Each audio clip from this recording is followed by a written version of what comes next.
పశ్చిమ బెంగాల్లో రాజకీయాలు వేడెక్కాయి. సీఎం పదవికి రాజీనామా చేయమని మమతా బెనర్జీ చేసిన ప్రకటనపై సర్వత్రా చర్చ జరుగుతోంది.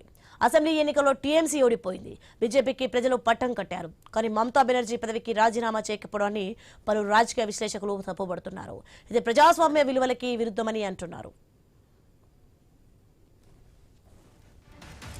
ఇక రేపటితో మమతా ప్రభుత్వం పదవీ కాలం ముగియనుంది. అధికారం కోల్పోయిన తర్వాత కూడా సీఎం నివాసంలో ఉండటం చట్ట విరుద్ధమని రాజకీయ విశ్లేషకులు చెబుతున్నారు. ఆమెను బలవంతంగా పదవి నుంచి తప్పించాలని బీజేపీ నేతలు సూచిస్తున్నారు.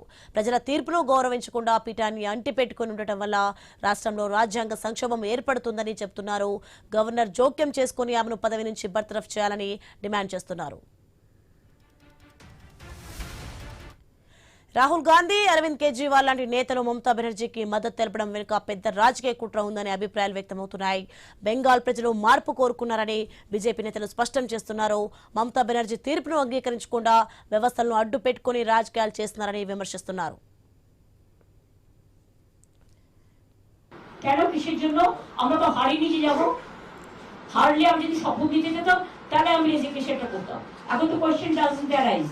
জোর করে দখল করে যদি কেউ মনে করে যে আমি কি রেজিগনেশন দিতে হবে, no, not that. Now also I want to say that we didn't lose the election. It is their forceful attempt to defeat us. Officially they may, through election commission, can defeat us, but morally I am telling you that we won the election.